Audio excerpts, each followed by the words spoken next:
She sat on the front steps of her home now, her former home clutching a cardboard box filled with framed memories and unopened letters. The sun beat down, but Margaret Dawson didn't feel it.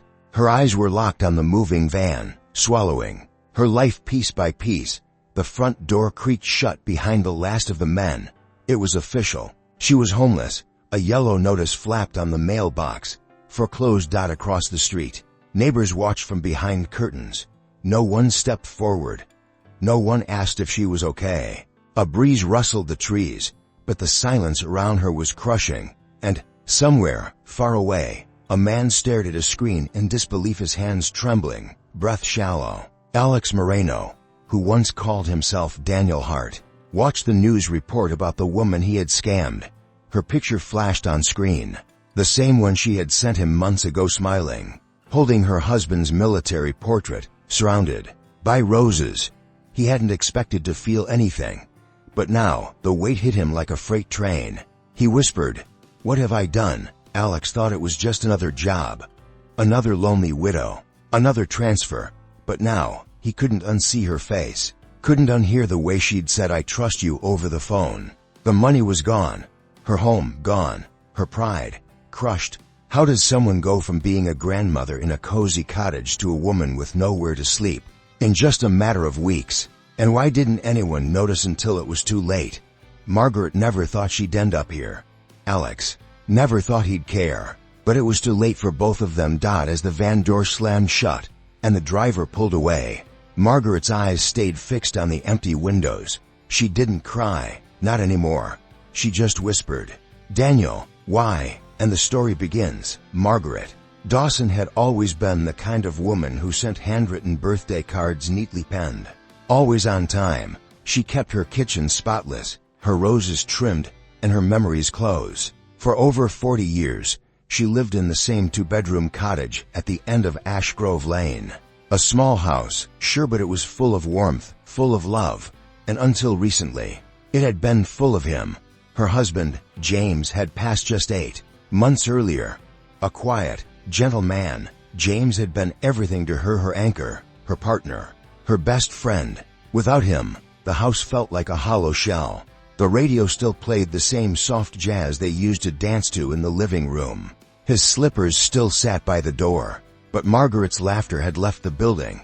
The days dragged by, morning tea, silent, afternoon walks, shorter. She kept the curtains open, hoping for light, but it never quite reached the corners like it used to. Every few days, Clara Reynolds, her longtime neighbor, would knock gently and bring over scones or stew. Clara was one of the few people who still checked in, who still noticed the sadness sitting quietly behind Margaret's eyes. "You should try that new senior community center," Clara suggested once over tea. Margaret smiled, polite but distant. "I'm fine, really." But she wasn't. Her daughter, Emma, lived across the country, busy raising her own family. Calls came less frequently, visits even less. So Margaret turned to what so many others her age had begun exploring: technology. That it started simply a tablet Emma gave her for Christmas, a Facebook account with a carefully chosen profile picture of Margaret in her garden, a few tentative likes, a birthday message or two. Then, one day, a friend request from someone named Daniel Hart. His profile said he was a retired civil engineer living in Canada, widowed. His wife had died 3 years earlier. He sent a friendly message, warm, respectful, kind. "I noticed we both love gardening. What kind of roses do you grow?" It felt innocent enough. Margaret hesitated, then replied. From that moment, something began to shift. Daniel wrote every day. Good morning messages, quotes about love and resilience, pictures of his own small garden, a dog named Baxter, and eventually stories of his late wife. He never pushed. He never crossed the line. He just listened. And Margaret, for the first time in months, felt seen. She began smiling more, brushing her hair in the mornings, humming along to the radio again. Clara noticed. "You're glowing," she said with a playful nudge. Margaret blushed. It's silly, just someone to talk to. But it wasn't silly to her. Daniel asked about James. He remembered small details. He made her feel like her stories mattered again. He spoke with tenderness and sincerity.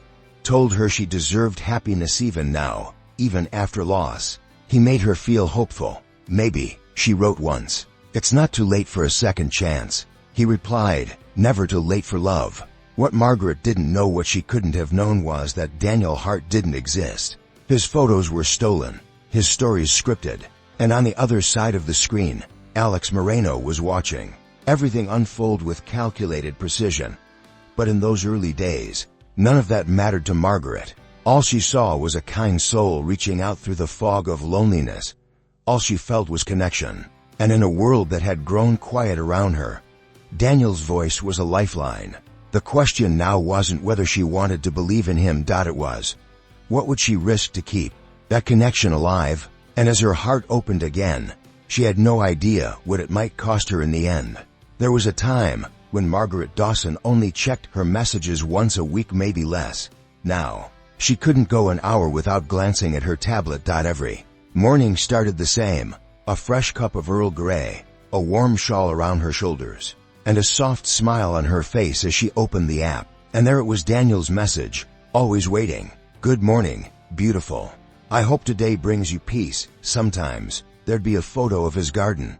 Other times, just words. But to Margaret, they meant the world. She hadn't expected this. Not at her age, not after everything she'd lost. But Daniel made her feel alive again, like she wasn't invisible. Their conversations stretched for hours. He asked about her favorite songs, her first kiss, her fears about growing older. He didn't just talk, he listened.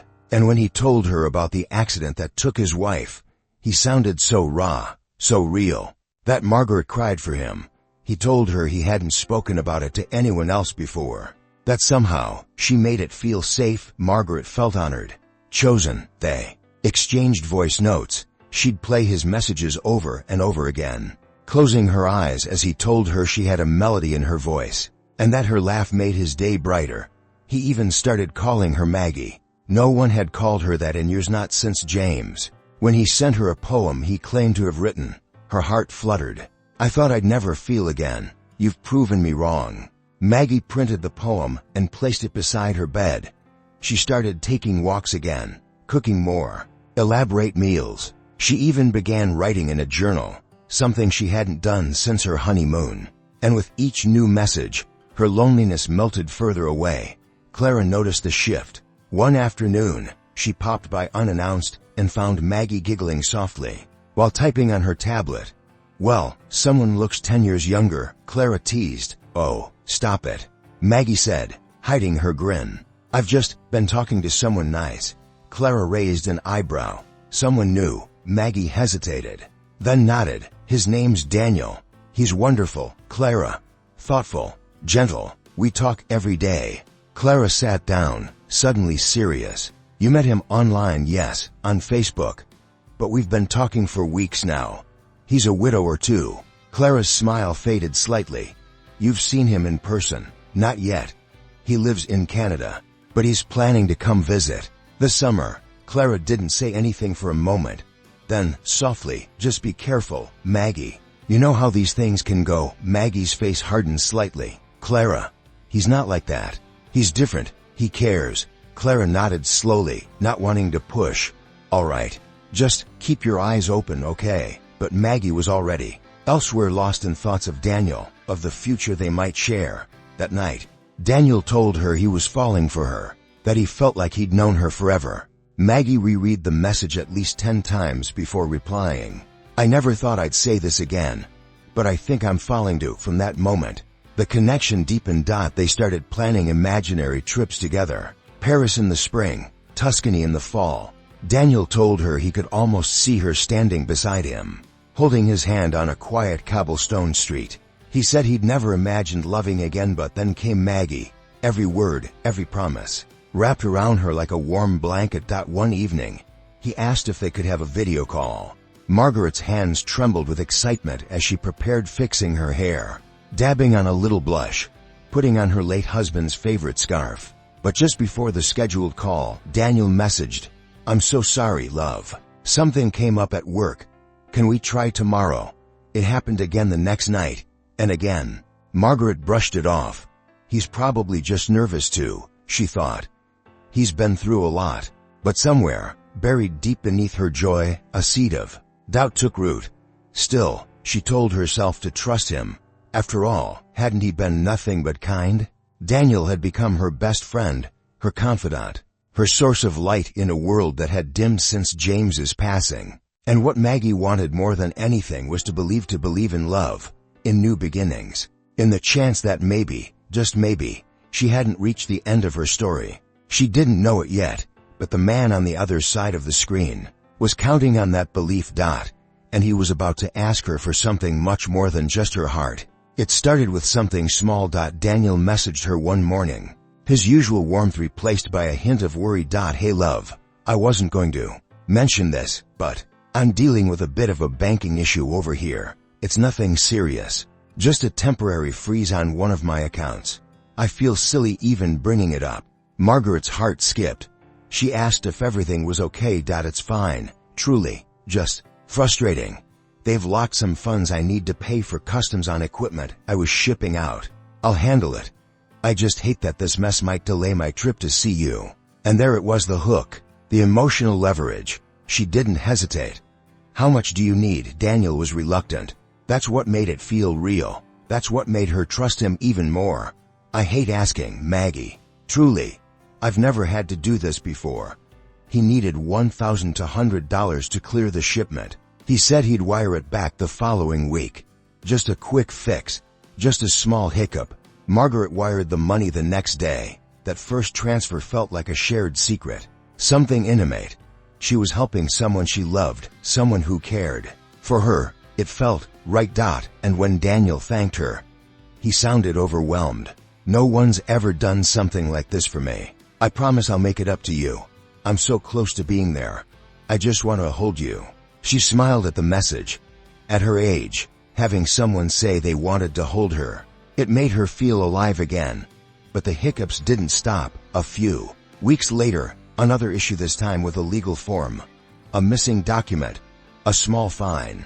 I'm so embarrassed, Maggie. I swear, I'm cursed when it comes to paperwork. If I don't get this resolved, I could lose the equipment, and the refund would take months. I hate even mentioning it to you. Margaret hesitated. Clara's voice echoed in the back of her mind. Just be careful. But Daniel was so grateful, so apologetic. He said she was his angel. He called her his miracle. So she sent another $1,500. And, with each request, the excuses grew. Complex, urgent, emotional. There were delays in his travel visa, an unfair fine from customs, then a supposed medical emergency, a fall that sent him to the ER, where he claimed he didn't have insurance coverage overseas. Margaret started dipping into her savings, then her retirement account. Every time she thought to ask more questions, he'd send her a voice message, soft, slow, full of affection. You're the only one I trust. When I close my eyes, I see your face. You've given me a reason to believe in love again. Please don't give up on us now. She didn't. She wanted it to be true. She needed it to be true.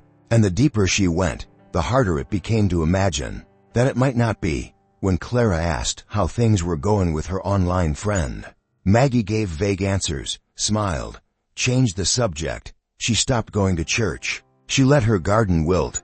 Her world began shrinking into a single glowing screen. One day, Daniel asked her for a much larger amount, $25,000. He said it was the final payment needed to release his business assets. He told her, after this, he'd be free. He'd book his flight. They could finally start their new life together. Her heart pounded. It was a lot. Too much. But she'd already given him so much, already told herself this was real, already pictured the life they'd have. Could she stop now? Could she say no? She looked at the framed photo of James on her mantel. For a moment, guilt crept in. Then her phone pinged. Whatever happens, I'll never stop loving you. Maggie, you've saved me. And slowly, she opened her banking app. What Margaret didn't see, what she couldn't see, was the growing pile of red flags behind the romance. Because love wasn't the only thing building in the background. So was a lie so deep, it would soon take everything from her. Margaret didn't recognize herself anymore. Just months earlier, she was reading mystery novels in her sunroom, tending to her roses, sipping tea with Clara. Now, she was waking in the middle of the night to check her messages. Her phone never left her side. Daniel had become more than a voice in her ear. He was her constant, her reason, her comfort. But with that comfort came fear, because she couldn't bear to lose him. And that fear changed everything. Margaret started hiding things. At first, it was simple, telling Clara she was busy when she wasn't, brushing off questions about her finances. Then it was lies, small ones. White, she told herself. I'm fine, really. No, I haven't sent him anything. I'm just helping with a little travel delay. But she knew, deep down, she knew her still. The thought of Daniel leaving, of that silence, was unbearable. So she did whatever she could to keep him close. She cashed out one of her husband's small insurance policies, then another. Then she looked into refinancing her home. Daniel told her it wouldn't be for long. Just until the deal came through. Just until he arrived. He'd started talking about moving in, helping with bills, fixing up the garden, holding her hand at night. Margaret clung to every word. And Daniel, he knew exactly what to say. I can't wait to sit with you under that old oak tree. I want to spend the rest of my life making you feel as loved as you deserve. But something had shifted. The messages weren't as gentle, the calls shorter. His frustration sometimes leaked through. You don't trust me. After everything I told you, this was the last time. I'm doing this for us. Margaret began to feel nervous, scared even. But then he'd send a photo of them he'd edited together, her smiling face next to his, the word forever in elegant script across the bottom. She printed it and tucked it into her purse. She needed to believe. Because if this wasn't real, what had she done? Her sleep grew restless. She stopped answering Emma's calls. Her daughter's voice was always rushed, full of questions she didn't want to answer. Clara came by less frequently now, but when she did, she always lingered at the doorway, eyes scanning Margaret's tired face. You sure you're okay? She'd ask. Just tired, Margaret would reply. She had become an island. Her world narrowed to one point of contact, one man who could lift her up or shatter her with a single message. And he was using that power. One night, after she hesitated to send more, Daniel sent a message that chilled her. Maybe I'm just not the man you thought I was. Maybe I should stop bothering you. Margaret panicked. No. Please don't go. She wired the money that night, and afterward, she sat in her living room, lights off, watching shadows stretch across the floor. She couldn't remember the last time she'd laughed, the last time she'd seen someone besides a bank teller. Her garden was overgrown, the dishes piled up, but she told herself this was temporary, a rough patch, a bump on the road to something beautiful. Because if she admitted the truth that something was terribly wrong, then she'd have to face what she'd given up. And she wasn't ready, not yet.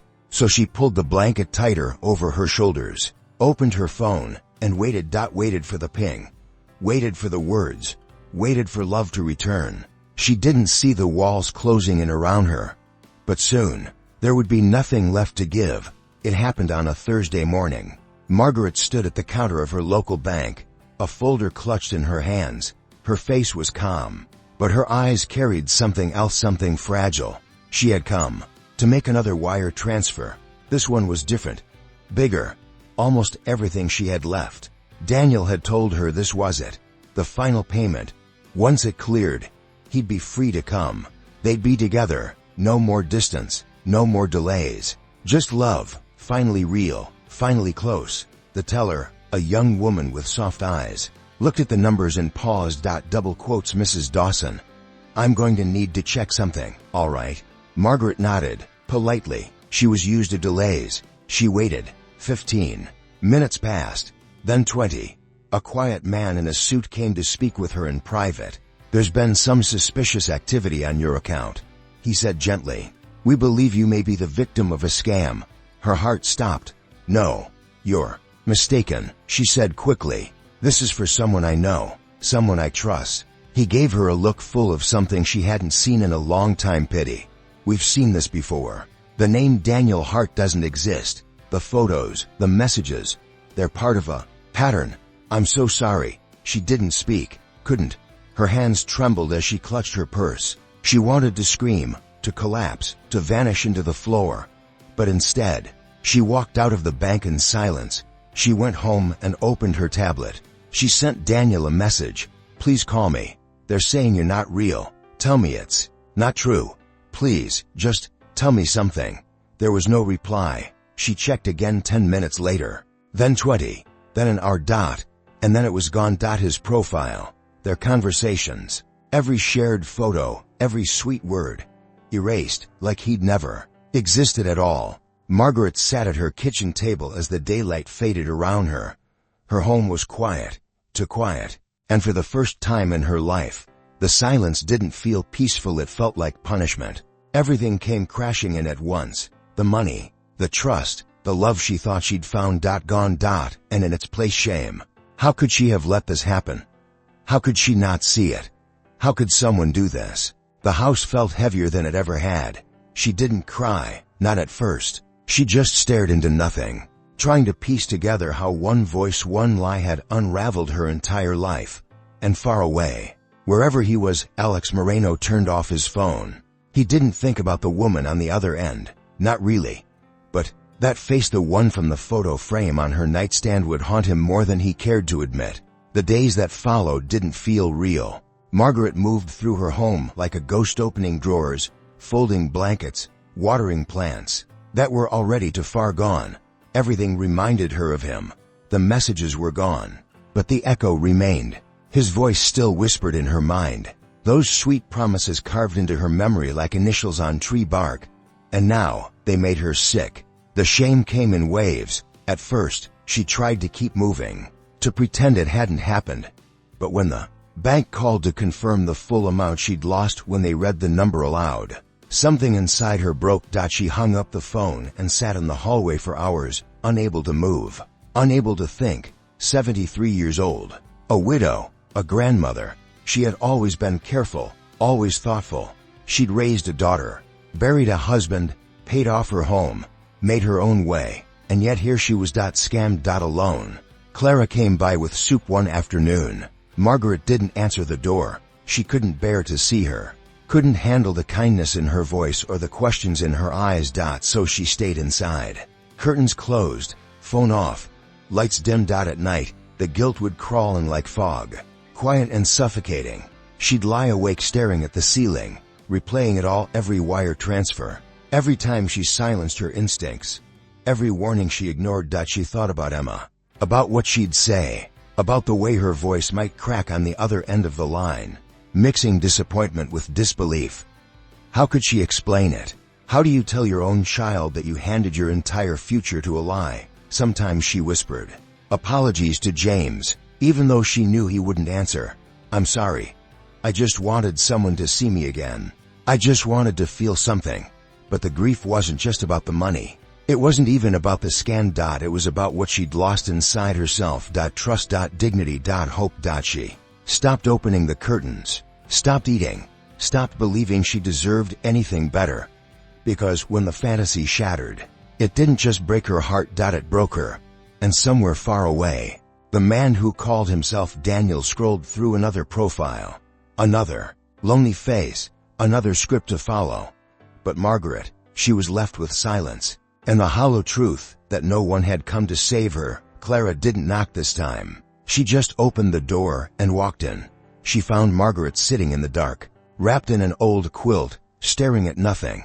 The house smelled of dust and untouched tea. The warmth that once filled the cottage had drained out, like someone had opened a window during a storm and never closed it again. Clara didn't ask questions. She just sat beside her, resting a gentle hand on Margaret's shoulder.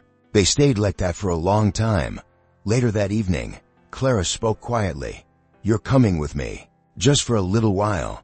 Margaret wanted to protest, but she couldn't find the strength. She nodded. That night, for the first time in weeks, she slept in a bed that wasn't filled with ghosts. Clara made her breakfast the next morning, real food, not just tea and crackers.